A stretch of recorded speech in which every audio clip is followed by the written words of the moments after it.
All right, man. Today is Thursday. It is March 7th. Welcome to the Dog Walk presented by Barstool Sports. Guess what? We're joined by a familiar face on a Thursday, the first week without a Tuesday episode. And Chief, you're here to talk. We're doing a Thursday. Yeah, Thursday. Basically, episode. So, yeah. You know, just moving around, shuffling the chairs in the deck. Yeah. It won't be every Thursday, but it's definitely going to be a large portion of it. Sectioned in. So, welcome back, kind of, but. Never left. Really. I was here yesterday, and the episode before was the draft, so I'm just always here. So got some good things to talk about today. Yep. We are getting into the banned products list, which is extensive. We're going to focus more on bread and pasta, like all those kind of traditional, like European foods, because I've seen like these TikTok things where people. It'll be like what do you call it? So they're stitched together, and they have people being like, "I went to Italy or I went to France and I had pasta and bread all day and I feel great." And that's never the case in the United States. And and then like someone will cut in. It's like, well, yeah, like you're in these walking and bikeable cities, and maybe it's because you haven't gained weight while you were there for a month eating bread and pasta because you were like active and moving around. And there's probably some truth to that. But then when you get into like our bread versus their bread, which is I did a lot of research, because bread here has become the devil. I feel like carbs, specifically bread, gluten, everyone's like, bread's like the worst thing you can have. I fucking love bread. I think everyone loves bread. I love Nobody bread. dislikes bread. Yeah, I mean, Lance might. He doesn't like cheese. I love bread. Okay, bread's all right. awesome. Bread is awesome. And but it's like I really limit how much I eat it because I do feel like shit when I have it, and I have like the guilt complex about it too. Dante brought in all these pizzas and stuff today, and it looked delicious.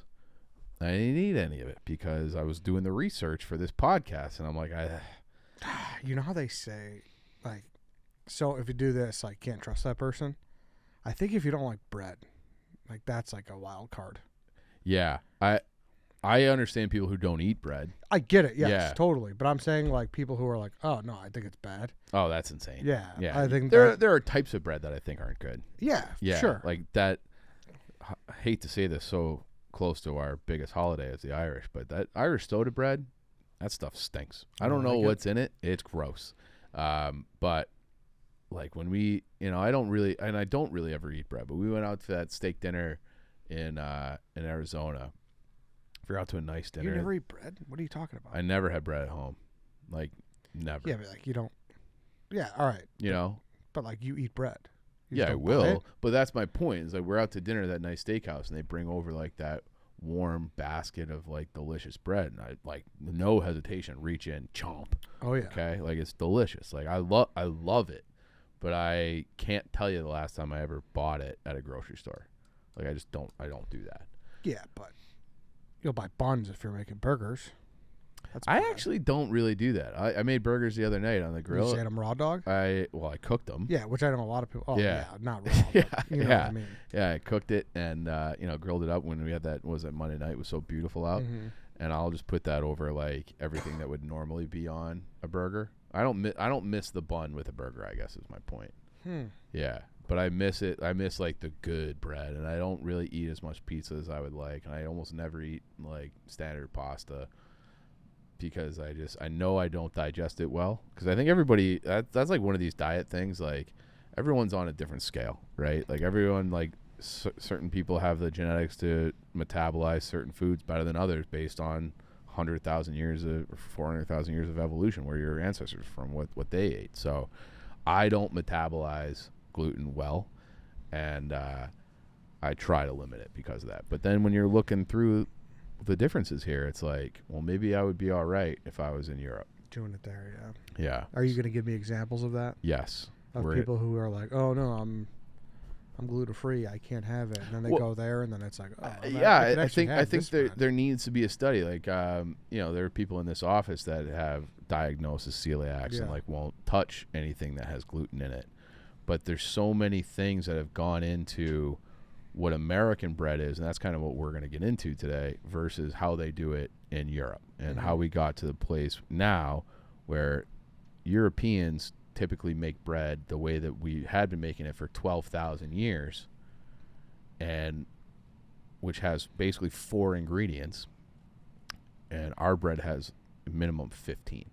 And you're going to be like, what the fuck are these things? Yeah. And a lot of those ingredients are banned. Yeah. Yeah. Before we get into it, though, I do want to talk about Stella Blue Coffee, Chief. Okay. Stop drinking those boring, tasteless big Coffee's coffee good. beans. Yeah. Yeah. Stop drinking those boring, big coffee beans and turn to Stella Blue. Remember, your mornings are sacred. It's time to start treating them that way. Not only are Stella Blue Coffee's premium beans sourced with the most rich coffee geographies on Earth, but they're also Big Cat tasted and approved, which is obviously more important. Stella Blue Coffee's delicious roasts are available in cold cut, cold brew, K-cups, ground, and whole bean formats to seamlessly fit into your morning coffee routine. And every bag sold helps save dogs, which is great. That is great. Yeah. Say it again. It's great. Yeah. It's very great. Mm-hmm. Head to your local Jewel Osco or Mariano's today to find the very best deals on Stella Blue Coffee, or use promo code WALK for 20% off any order of $25 or more on StellaBlueCoffee.com. Take back your mornings with Stella Blue Coffee. It's that easy. Yeah. Go do it. We do it every day. Yep. We do it every day. But yeah, so we'll get into all this stuff. So if you look at, like, this is something I feel like we should talk about all the time, is our general health compared to, and dollars spent compared to Europe. And I'm using Europe because we have the most connection with them culturally, historically, ethnically. Like, we're more like Europeans than any other part of the world. So that's why I'm using them. And they're modern, they're Western, they have money. So they eat bread. You've never been to France, right? I'm in Europe in general. Okay. Yeah. But France, like, you'll go and there's just bakeries everywhere, and you'll see people having a nice leisurely lunch out sitting by the River Seine, and they have a baguette, some butter, some cheese, maybe some, like, some cured meat, stuff like that, and they're having a meal. And it's like, you just see it and you're like, man, fucking bread is everywhere. Chocolate croissants. Okay. Chocolate croissant. I will not say croissant. But Thank you. Yeah, but they have croissants everywhere, and and it's like, wait, and all of these people are reasonably thin. What the fuck is going on here? So and they're eating more bread. And then I looked it up. Be like, is this just like a thing of, I'm like a Mandela effect where I'm remembering all these bakeries and people doing this, or do they actually have it? So in France, there are 30,000 independent bakeries in the country. Okay. 30,000. The United States has 3,000. Okay. So we're a bigger country, landmass wise, bigger population. We have a 10th of the independent bakeries that France has. In Paris, the average person can't go a bakery with fresh baked bread every day is 10 minutes away, but walk. 10-minute walk from a bakery. No matter where you live in Paris, you're going to bump into a bakery. That's not the case here. So, like, it is in demand.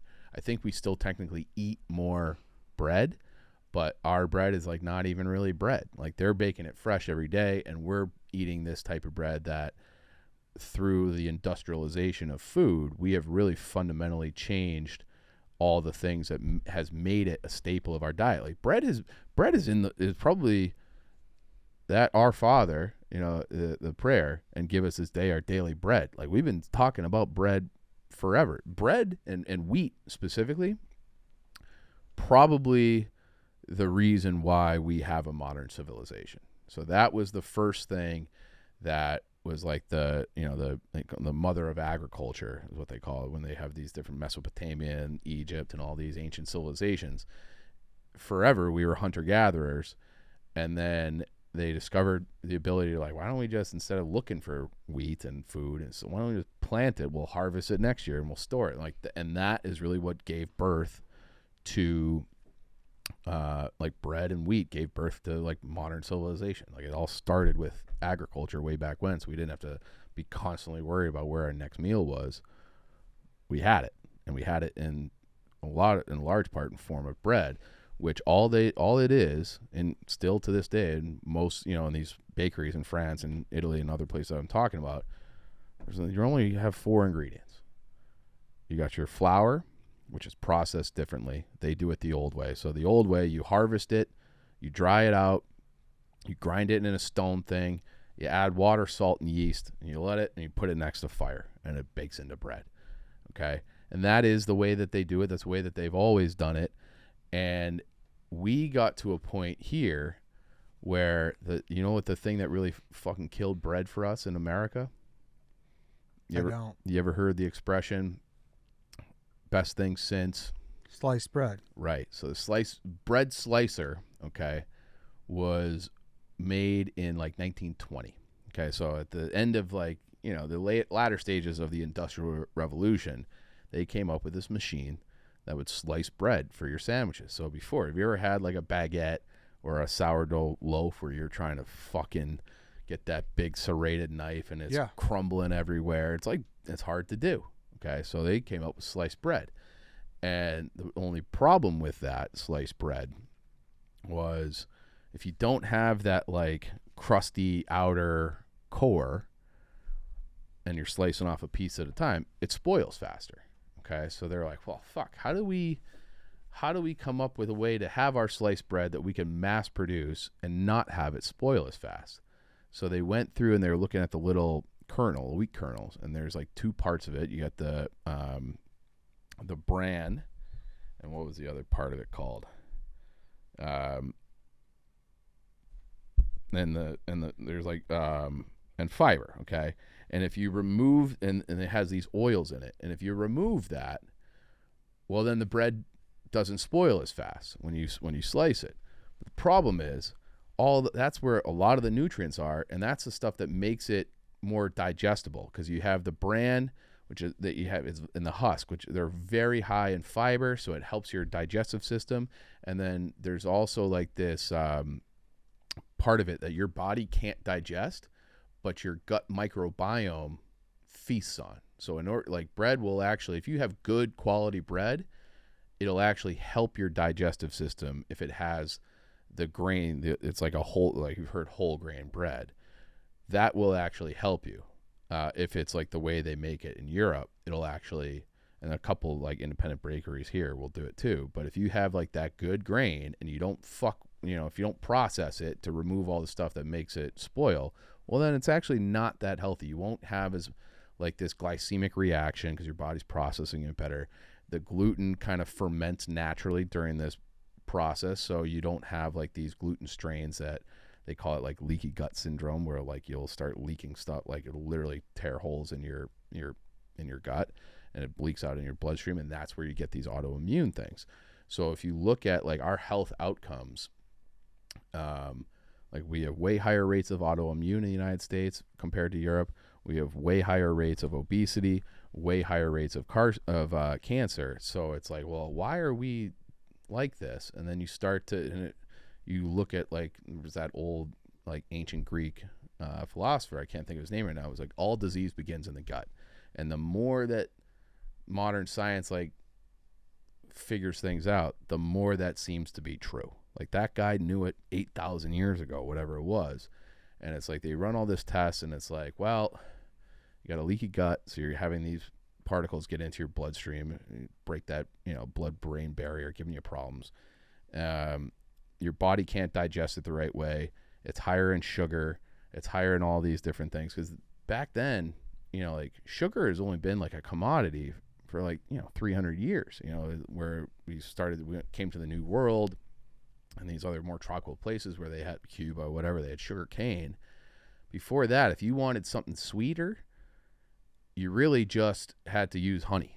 That was the only like real natural sweetener available to Europe, because the Europeans didn't have the climate for cultivating sugar cane. So that was really what they would do. And they would radishes, beets, whatever else. But that's how they did it. And that was like a healthier way for humans to eat that bread. So they don't get so fat. They don't have all these autoimmune cancer things that we have going on. So then they were like, all right, so now we've done the sliced bread thing. We're mass producing this bread. We've taken out the husk and the bran, and we're fermenting it a little bit differently. What else can we do to this to keep it? We've gotten to with it. You remove those two things, it keeps it shelf stable for like 3 to 4 days instead of 1 to 2? How do we get it for a week? And it's like, this is where it starts, like America starts doing America shit, where you have all these different ingredients where it's got, I'm not even going to be able to pronounce all these, but niacin, thiamine, mononitrate, riboflavin, folic acid, sugar, soybean oil, sorbic acid, calcium, propionate, additional wheat gluten, monoglycerides, barley flour, soy lectin, and potassium bromate. And potassium bromate is a substance that's in over 100 different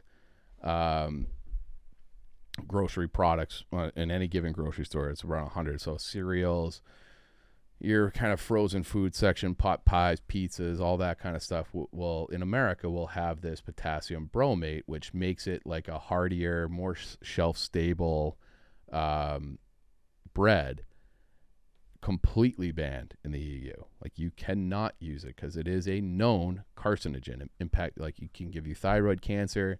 It makes you more susceptible to like bronchitis and pneumonias and stuff like that. Like, you'll get these, they have people that have tumors on this lining, this membrane that kind of covers your whole chest cavity. It's like a big fucking problem. It can damage your DNA. It's like a very toxic thing. But and they've done animal studies with this where they've like proven it. But it's the FDA, you could, like, there are people who are like, they're just completely captured. They don't want to, like, Big Ag will never go for this because it'll really kill their profit margins, will kill the way people eat, kill all of that. And then they also, like, European, like, their regulators, EU regulators, take like an approach that's more cautionary. Be like, hey, like, this doesn't look good. Where America has to be like, you have to prove how bad it is, which costs a lot of money, a lot of studies, all these different things to actually prove it. And then you'll have like the big ag companies doing a study that will still have like scientists from, you know, Harvard, Yale, and Stanford arguing against scientists from Harvard, Yale, and Stanford.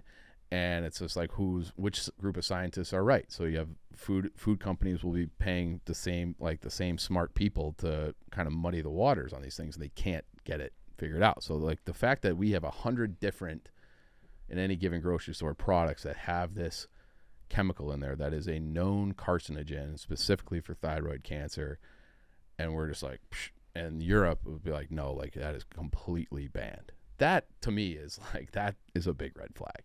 It's a big fucking problem. Well, I have a question. All right. Possible take. Mm-hmm. If we're in a trust tree, if we're in a safe room. Yeah. Let me bring up game time first. Sorry. Okay. For the cliffhanger. Yeah. But game time. Hey, listen, tonight is the last night of Zach Bryan at United Center. It looks awesome. I'm really tempted. It looks great. I'm going. Are you? Yeah. Okay. I'm going, and you can go too with the help of Game Time. Listen, you shouldn't have to worry when you're buying tickets to your next big event. Game Time is the fast and easy way to buy tickets for all the sports, music, comedy, and theater events near you. We both went to Chris Chelios, Patrick Kane return night, courtesy of Game Time. It was awesome. It was so easy, so simple. Mm-hmm. Couple taps, boom, in the door. Last minute tickets, I'm sure, are going to be going on tonight if you're in Chicago and you want to go to the United Center. They got the flash deals, they got the zone deals. Just hop on Game Time, and you could really get that peace of mind with your purchase, which is crucial. It's great, and we are 3 weeks away from opening day. Mm-hmm. I want to see everybody at Wrigley. I want to see everybody. We got the spring training hats on, the two of us. Yep. I want to see everybody at Wrigley.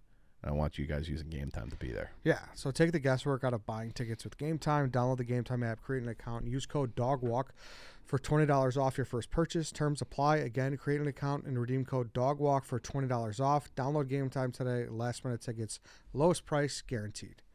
All right, now is this like I said, trust tree here? Mm-hmm. We're always in the trust tree. But this is where like this little fucking this little parrot on my shoulder that sits to my right of me a lot of times jumps all over comments like this. But is this not a direct result of a capitalist society? Yeah. But here would be the difference. So there's, which I'm pro-capitalist. I'm pro-capitalism too. Yeah. But typically, if you are a company, and it can put it in any industry, knowingly putting your customers in danger, health, whatever the risk is, and you get caught, you either have heavy fines, you go out of business, you go to jail. There are in a truly free market.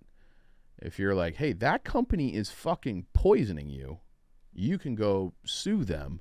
Here, it's like, well, why don't we get all these companies together who are doing this, pool all their money together, we'll hire the best lawyers, we'll, muddy the waters on these different studies. If they actually do end up going to court, and, in these different claims, if someone were suing them for these damages, and like, I'm talking like if you had like an Aaron Brockovich of like big ag, the food industry, it would be a very difficult case to win. You might be right. So you could say like, yes, this is in a capitalist society, but you have to, in a capitalist society, if it's truly free market, there is a downside that there is inherent risk. Like these companies don't really face the risk associated with putting these chemicals in the food. Yeah, but this is where you get the freedom fighters, which I understand, where it's like, you should be allowed to do whatever the fuck you want from this standpoint, agree. But it's like up to you to make the right decision. Right. So if you want to call it like cigarettes. Yeah. Right. Like, so the United States government was like, you guys are causing lung cancer. Like, no, we're not. And they do other studies and they prove that it is. It's causing all these different types of cancers. People above a certain age, usually I think it's 18 universally, right? In the States to buy cigarettes and buy tobacco. If you're above 18, you're an adult. You know this is bad for you. We're putting all the warning labels. Like California is doing specifically that potassium bromate. They are putting warning labels similar to like the cigarette thing. It looks different. It's not as eye-catching as like the skull and crossbones, but they are starting to. California specifically starting to put warning labels on products. Was that the article where it came out? It's like California's trying to ban Skittles. So we can get into that too. I didn't see that article specifically, but it was like a couple foods. Yeah, Skittles was like the headliner. Yeah, well, and that's later down on the list. But these food dyes are very bad too. So red 40, blue 1, yellow 5 and 6. They're linked to all sorts of neurological issues, specifically to, like ADHD, other more serious ones too. And those are other products that are completely banned in Europe. Like if you're gonna, if you get M&Ms or something in Europe, and you get a red one, it's not dyed with chemical red dye 40. They're like, well, you have to dye that with something from a fucking radish, like literally. I don't know what color, what vegetable makes the dye for red, but like they will use natural dyes from lilacs, and that seems like an easy fix. I think then you have to buy a shit ton of radishes to buy your dye. It's yeah, like that cutting cost is sure. at the not from a cost-effective measure, but yeah, from a health perspective. Yeah, but the companies are like, yeah, fuck that. We don't have to cover their health costs. Yeah, because I'm sure there is companies where it's like there is no alternative. Yeah, like you will not have this product anymore if we can't use this. Right, and maybe you shouldn't. Sure. Yeah. But that's my point, where people would still, something that's been ingrained in their lives for years and years and years, will still revolt. Yeah, but it's like, but that's the thing where it's like a free market society, and it's like there should be risks and there should be repercussions if you're telling people like, hey, we're putting in. If you saw a thing where it was like it's almost like those, and you still see it with pharmaceutical commercials too, where they read through all the potential side effects. If you take this whatever drug it is, right? You see, everyone's seen those. Shouldn't be able to see those here. We're one of 2 countries in the world that allow pharmaceutical ads. But if then they read through all those things. If you had a warning label on your thing of bread that was like, hey, like this bread might cause you cancer, it might cause you celiac, it might cause you, diabetes, all these different things linked to these tumors in your thyroid disorder, endocrine problems, you might not buy it. You might go over to the fresh bakery and get a fresh loaf. Yeah.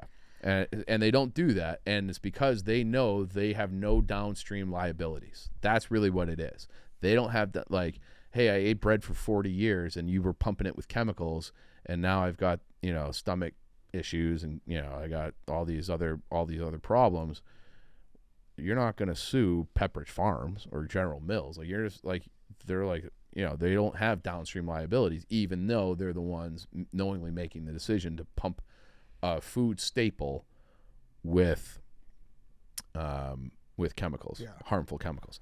And that's like another thing, okay? And this is like you said, like people are like, I still want that thing. It's like I'm going to make a shift. Well, food, everyone's up in arms about inflation, right? Like food costs are going up, and they are going up. They went up for the first time they went up by 13%. They went up for the first time in 31 years. Okay, in 2023, food prices. However, in the year 1900, so it's a different sort of situation. The Industrial Revolution is in full throttle, but like there's still a lot of small family farms, and because like the rail system, there's no highway system, very limited refrigeration, places limited electricity. You had to buy locally, okay? So, and it was more expensive. So back in 1900, 40% of your disposable income for the household went to feeding the family. 40, okay? By 1950, it was 30%. 2013, it was 10%. And like I said, 2023, the food cost went up, but it was still only like just shy of 12% of your income on average was going towards food, okay? That would be a pretty substantial change for Americans to be able to budget in a way where it's like 40% of my take-home pay has to go towards food. But the reason I get upset is it's not even feasible.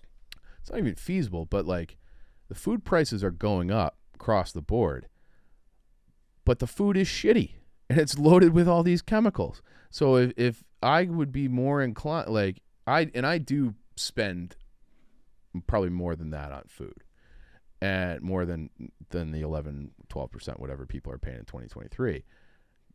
But like I feel like if food prices are going to go up, the quality should go up too. So the quality back then, because we didn't have another word for it, was all organic.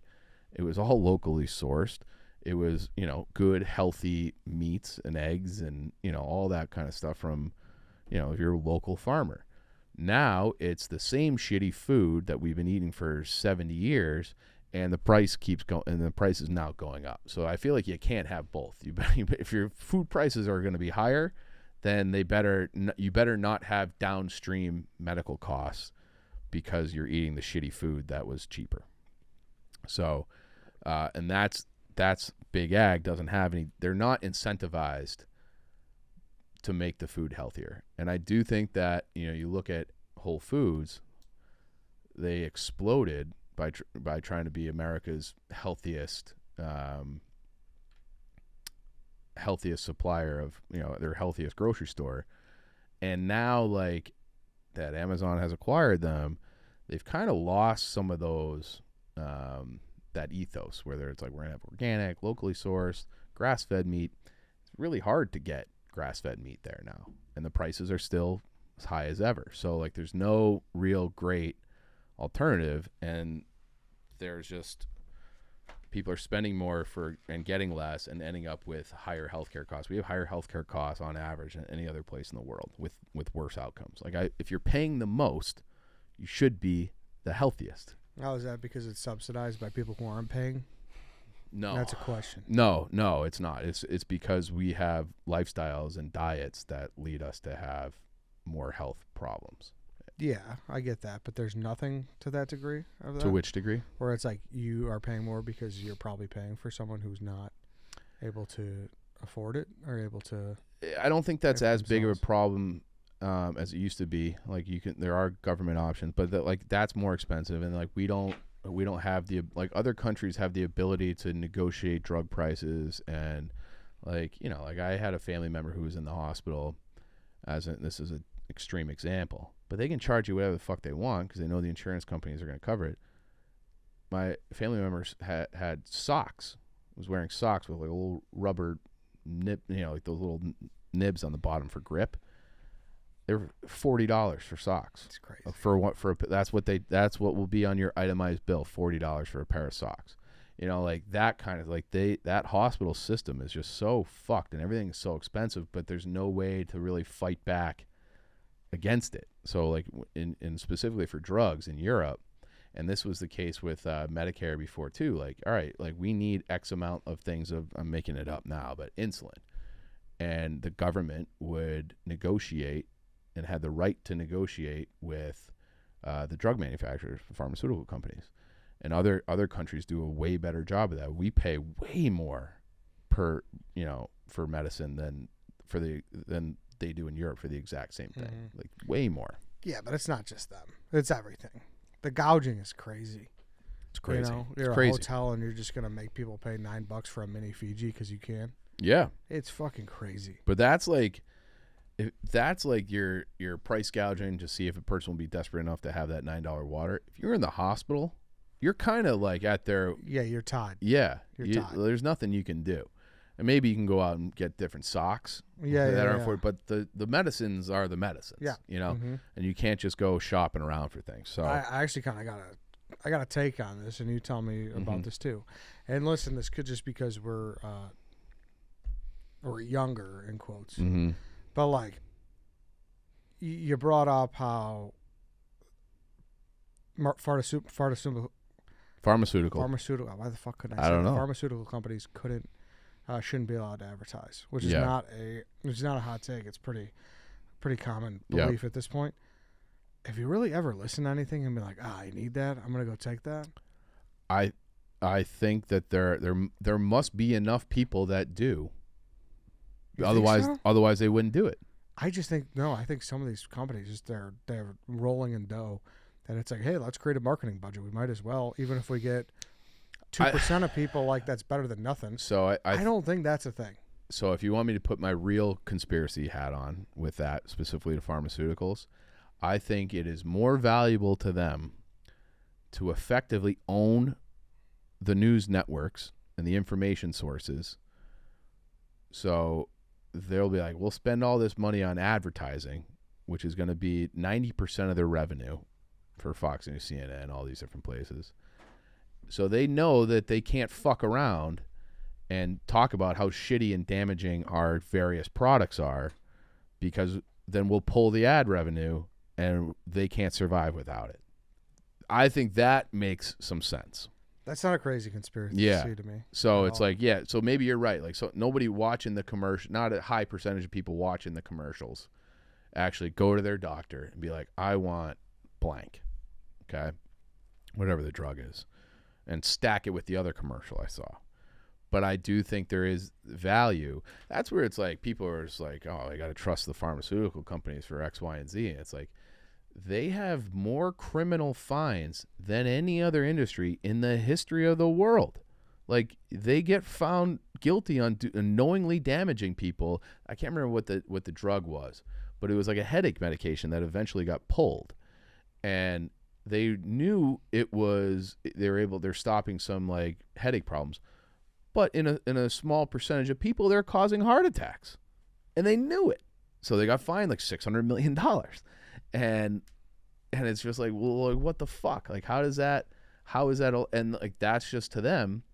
They have so much money. The same thing with the Sacklers with Oxycontin, like they're just able to, they know that even if they get caught, they're going to get banged, but it's like, they find us for, $800 million. Well, we made 10 billion on it. So who fucking cares? It's just like, you'll eat the cost of that. So I do think there's an element of that with the commercials that they buy on different networks where it's like, we know, like, fuck it. Like, we'll be fine, So I think there could be something to that. Like the news networks, they need it to control the narrative more than they need the customers. And how do you control the narrative? You supply those places with a shit ton of ad revenue. Yeah, like the only real plausible thing I think you're getting from it for most people is like you get some brand recognition where you know the name. So if someone's like, oh yeah, I started using this, and I was like, oh okay, like then word of mouth plus with like, all right, it's beaten into your brain. Like that could be a combination of like, maybe I'll try that. I do think the it depends. I think maybe like the antidepressants, I bet you those commercials are probably more effective. You got a lot of people sitting around watching TV being like, yeah, right, I am depressed. Oh, yeah, I feel like you don't see a lot of those though, or at least I haven't seen a lot. Like it's mostly predominantly depends on. But probably feel like you see Ozempic all over the place now. Yeah, that's changing for sure. Yeah, I feel like you see a lot of HIV medication. Yeah, right. I that is definitely true, and it's like how many people are. I've never met anyone with HIV. No. I feel like that was more of a disease in the 80s and the 90s, and Magic Johnson got rid of it. Like that's. But now you do see a lot of. But that's the thing where it's like who's ever funding those commercials. And who knows how expensive it is. Maybe you only need a small amount of people with HIV to go to their insurance, be like, hey, I heard about this treatment, and then it makes it worth it. Who knows? I don't know enough about that. But I do know about these other problems where back to bread, like we've talked about glyphosate before, right? You know, that it's Roundup. Yeah. They spray on crops, okay? So Roundup with wheat, okay, it's been used for a long time. But it wasn't until 2006 that they noticed that if you spray it, it will dry out the crop. It'll dry it in a good way. So if you're growing wheat and it rains close to harvest, if you're a farmer, you're in jeopardy of losing that entire harvest because the moisture will create a mold situation. You just lose that crop. So if you spray on glyphosate late, it dries it out and you harvest it. They started doing that to basically every wheat field, unless it says organic on it, in the entire country in America in 2006. And this gets into like a correlation causation thing.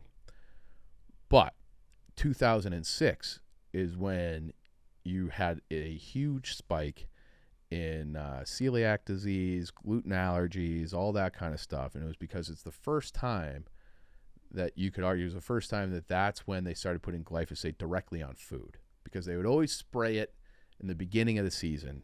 And then they do it with corn, obviously, too. But corn and wheat would grow up above the weed, and then you wouldn't need to spray it beyond, after like May. Okay, so then the rain would wash it off. And it just wasn't as, you didn't have the same number like parts per million on your individual food sources prior to 2006. So then it's like you have this dried out grain that has glyphosate on it, that they're removing the husk and the bran, that they're not fermenting the way that they do typically old style, like, hundreds of years ago, or maybe still in Europe too. All the breads were in a way sourdough because they would ferment naturally. And that fermentation is very important because that is like the first step of digestion to make your body able to absorb the nutrients and digest it properly without giving you a leaky gut and all these different things actually occurs while you're making it. It happens and while you're chewing it. You have different enzymes that help break down some of those glutens. The fermentation breaks down some of those glutens so it doesn't impact your gut and your microbiome the same way it does now, where you have this glyphosate hardened, fortified with all these other chemicals. And all that really started recently, like 18 years ago, 2006. And that's when all these allergies really started. So that to me is like, there are some things that, and then they have this other way. Have you ever heard of ADA? It's fucked up that 18 years ago was 2006. I know. Quick side note. I know. Sorry. I was already in college. 2006. Yeah. Fuck. But then there's this other thing called ADA, which again, another product that's banned in Japan, China, Europe, everywhere. ADA is the short name, but I'll try to pronounce a real one. Azodicarbonamide. But it's a whitening, and it's basically a bleach, okay?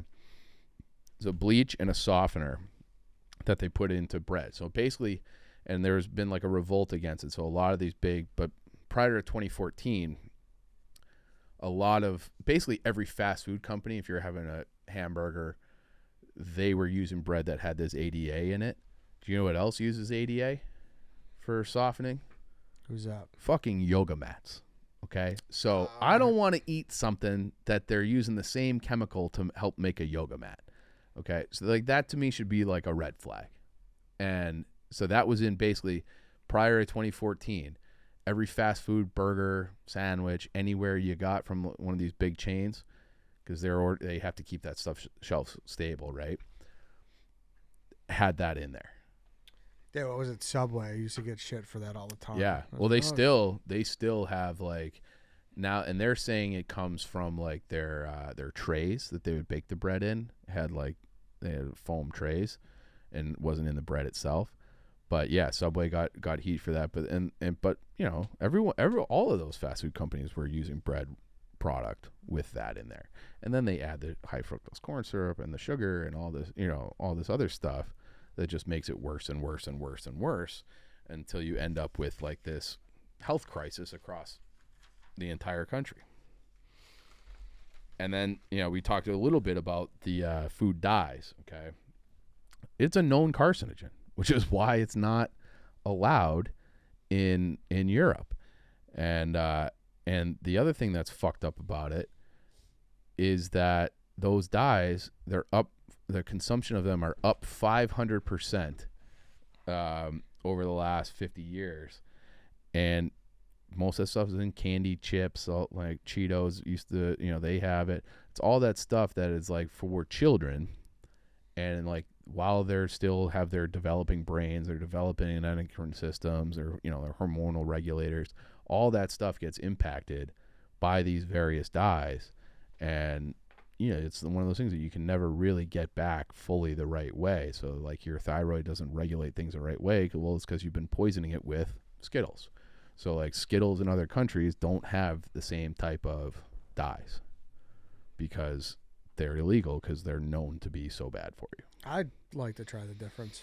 I've never have. Tasted it? Yeah, I know. Like I've tried like chocolate from like Europe. Like they're big into like Cadbury and shit. And I know we have that here too. But there's probably. But we probably manufacture it here and make it differently here with all the shit in it. Definitely. Yeah. And their chocolate's good. Yeah. Yeah. Yeah, they got great chocolate over there. And there's like other brands that have started to, like that company Unreal. Have you seen those? So they make an M&M, but there's no artificial dyes, no artificial flavors. It's just like a candy coating with.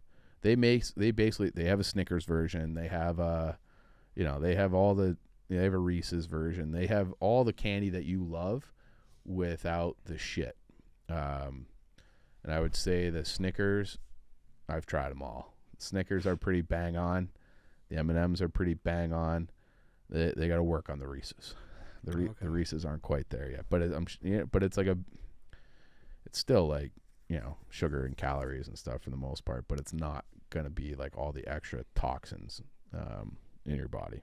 My stepdad, he's from Scotland, and he'll go there every once in a while, and he'll bring back some candy, and they have a candy that's very similar to Starburst called Frutella, and it tastes way better than Starburst, and they'll always tell me like, yeah, the stuff you guys have here is horrible. Like, this is just basically just like straight up sugar. And it literally tastes better too. It's awesome. So I don't know. We gotta get on the European shit. It's a real thing. Well, it's cost effective. Yeah, that's the big thing. They drive the cost down. But you got to think the way the world is trending, that they will start making these alternatives and just make it more expensive. I would pay more money for like Skittles that tasted like Skittles that didn't like give you cancer. I think a lot of people would. Yeah, I think a lot of people. But I also think it's an education thing. Definitely. You know, people need to know. Yeah, and it's like a means thing. Like like some people wouldn't be able to buy their snacks that they buy at the gas station. Yeah, totally. Expensive. But it is right, and that's where it gets back to like how are we budgeting the system? You know, our money, because, you know, 100 years ago, you had to pay 40% of your discretionary income went to food, which I never understood why food was, you know, under the discretionary. Like, you can't choose not to eat. Like, you need to eat. So, but that was 40% of your household income went towards food. Now it's to ask people to, you know, people are freaking out. It went from 10% to 12, you know? So, so it's, you know, imagine if they went from 10 to 40, but it's like, but you promise them you won't have cancer when you're 50. Would people make that choice? Or you could start holding some of these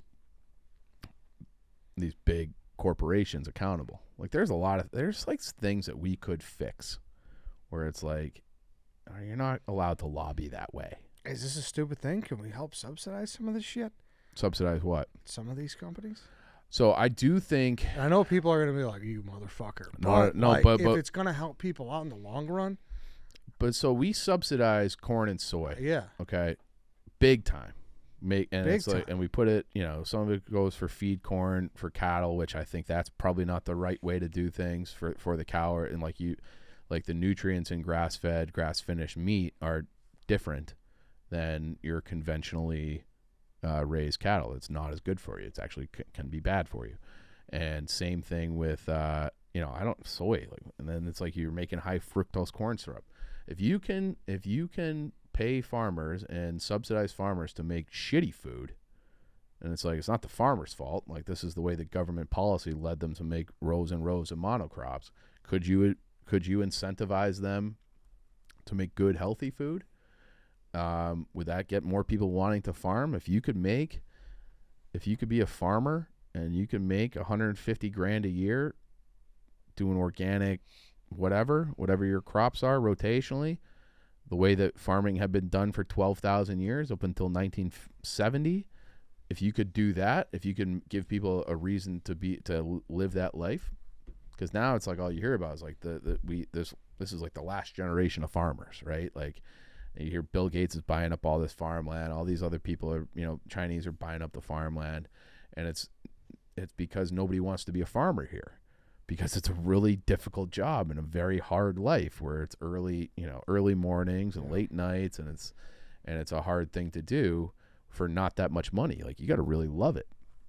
But if you could be like, hey, like you're gonna make healthy food, and almost like an Uncle Sam, be the best that you can be kind of ad campaign about being a farmer, and you're making healthy food, and we're gonna help you with the costs of your equipment, all this, whatever it takes to turn your farm over from a monocrop farm to, like a rotational grazing kind of like more holistic farming, the way that, fucking Thomas Jefferson did it. All these, that was Thomas Jefferson's dream, was a nation of small farmers, because you had to be, in order to be a farmer, you do have to be pretty educated. You got to know, animal stuff. You got to know this, the weather, the seasons. You got to be able to read. You got to be able to know how to plant. Like so his vision of America was like, you're going to have all these independent farmers, and then they form the educated population, and that's the country. And no one could envision the Industrial Revolution, but that was like the vision for America, for Thomas Jefferson at least. And I feel like we need to incentivize people to be farmers and be a type of farmer that's good for the country. And I don't know how to do that exactly, but the way that big agriculture is like poisoning the population and making billions of dollars doing it, I don't think that's right. And I feel like we could take note from how they do it in France. That thing where they got 30,000 independent bakeries over there, and we got 30. That means there are 30,000 businesses that do nothing but bake bread and are able to make a living doing it. I don't think we're not set up to do that here. I mean, we have 30,000 bakeries. Not independent. We have 3. Yeah. But they're just called Panera and fucking. All right, so Panera is another great example, because Panera was, when they started, they were making quality bread, like the old style way. And then they grew and they took on investment, and they grew and they became this big company. And it's like, well, now you got it. Instead of being like, we're answering to our customers and our consumers, where we're making high quality, good bread, we're answering a fucking suit on Wall Street, being like, hey, your margins aren't high. Why don't you put some fucking riboflavin in there? And it goes back. This is the other thing I want to say. The other checklist was aspartame. Okay, so aspartame is the artificial sweetener that's in Diet Coke and other things, but it's a synthetic sweetener. So it can be 0 calories. It's linked to arthritis and other problems. But another thing it's linked to is obesity, because your brain, when you drink it, it tastes sweetish, okay? But the way the chemical compound is, it doesn't satiate your brain being like, I just ate a strawberry, I just ate something sweet. Okay, the way your brain drinks it, thinks it's basically water. So you still kind of you actually end up having more sweet cravings. And studies have shown that if you're drinking Diet Coke, you're probably reaching for that bag of Skittles. Where if you have like a regular Coke, especially if it's like the Mexican Coke with real sugar in it, as opposed to high fructose corn syrup, well, then you're going to be like, you scratch that sweet tooth itch, as opposed to, I'm going to make the healthy choice and have a Diet Coke, but then drinking that is going to lead you to make other bad decisions. Mm-hmm. So it's like an interesting, like that, and they think that could be a carcinogen too. Like the WHO is, last thing I heard is that they were debating whether to put that on the list of known carcinogens, aspartame. So it's, I don't know. It's, yeah. So it's like, how do you, I feel like and it goes back to, we talked about sugar on here before too, where it's just like, if you look at a label of anything, it'll tell you what your daily allotment is based on 2,000 calories. Oh, it's X% of vitamin A, it's X% of vitamin C.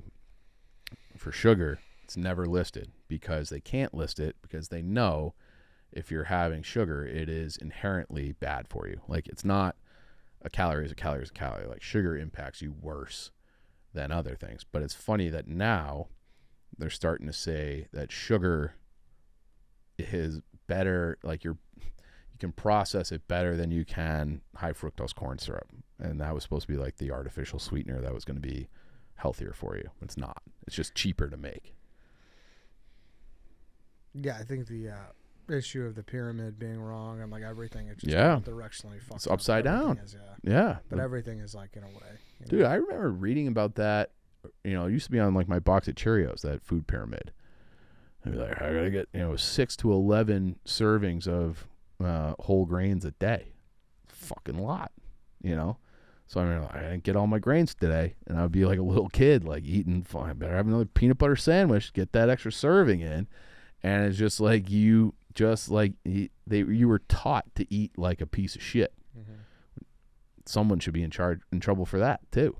It goes back to the other thing, the Sackler thing, where they invented that pain chart. Like, how much pain you in? Mm-hmm. Oh, here's 10 more milligrams of this highly addictive pain med. So all these giant corporations, I'm very pro-capitalism. I'm not pro-corporatism where they're like intertwined with the government regulators. It's like they all go back and forth. Like, you're supposed to be regulating us? Well, we'll hire you when your term is done there, and you can, have this cushy job for $200K a year.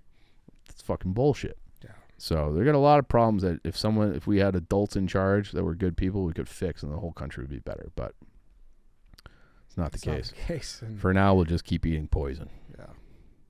All right, then. Lance, anything else?